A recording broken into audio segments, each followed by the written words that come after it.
Those are the words of President Donald Trump as he marks 100 days in office. 100 days of policy blitz, whiplash, headspin, but the president can't be pleased with today's headline. The U.S. economy just had its worst quarter since 2022. Thanks to Trump's chaotic tariff spree and abrupt policy shifts, GDP has plummeted since he entered office. Multiple major polls this week have shown the president's approval ratings underwater, not just overall, but on the very issues that helped propel him back into the White House. On immigration, a majority of Americans now say Trump has gone too far on enforcement.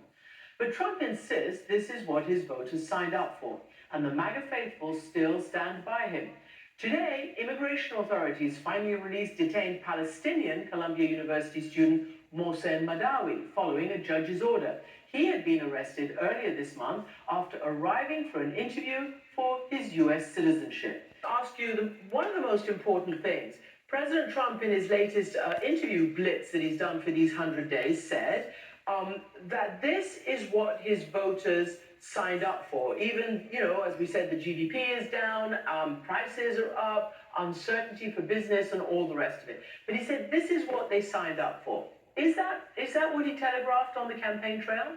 I don't think so. If you look at what voters were interested in, they wanted to see the economy booming, they wanted to see inflation come down, they wanted to see first-term Trump economic policy, and this is not first-term economic policy from this Trump administration. They are radically reshaping the world economy through tariffs and ultimately through their immigration policy as well, in just the first 100 days.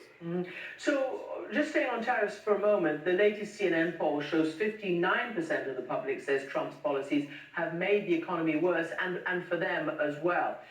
What do you think the takeaway is? What do you think will be going on, between President Trump and his advisors when they see the stark reality of these 100 days? In other words, how long can they keep saying it's going to be painful, but you're gonna get through it?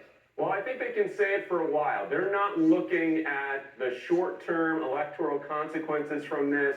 They really buy into their own propaganda on the tariffs, that this is ultimately going to bring back manufacturing jobs, even though we're seeing manufacturing be hit by the tariffs. We're seeing opposition from manufacturers to these tariffs.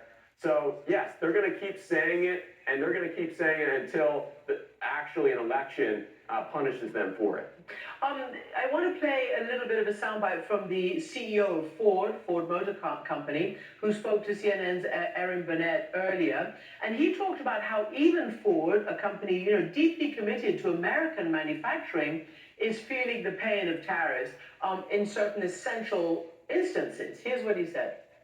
Boy, do we have a lot of work to do with administration on exports, and these parts, affordability of parts is a really important thing for America because we got to keep the vehicles affordable.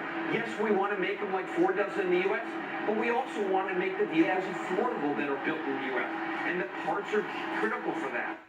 David, do you think that message will get through to the president? And, an associated question is, somebody like the Ford CEO can presumably get quite close to the president, maybe pick up the phone, maybe have a meeting.